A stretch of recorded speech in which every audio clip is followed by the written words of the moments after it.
And talk about a nightmare. Two Oklahoma men recently came face to face with a freight train. Their vehicle was trapped on the railroad tracks. There was nothing they could do to get their SUV out of the way.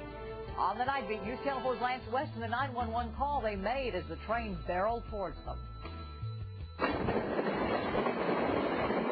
It's about the worst place any driver could be, trapped on the tracks. A train barreling towards you at 50 miles an hour. You can imagine having your truck stuck on the tracks and hearing the train coming. That must have been very frightening. It was a living nightmare for two Edmond men out on an off-road adventure. For more than 8 hours, the two young men tried desperately to free their vehicle stuck in the grass and gravel. When all attempts failed, they eventually agreed to hook their winch to the train tracks. They were able to pull themselves up this hill. Unfortunately, they got stuck in an even more dangerous position, right there on the train tracks. Here's their 911 call for help.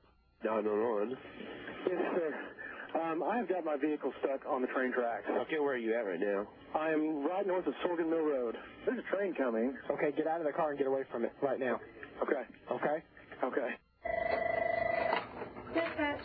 With seconds ticking away, Edmond 911 scrambled to stop that train. When you get that type of momentum going as in a railroad situation, it takes a great deal of distance to get one of those actually to the complete halt.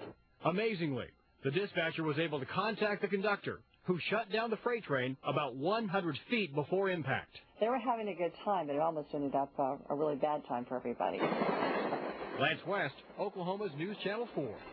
Now, they may have escaped without injury or damage to the car, but the two men aren't home free yet. Police say they're being charged with trespassing and reckless driving. They could also be fined for disrupting rail service for more than 2 hours.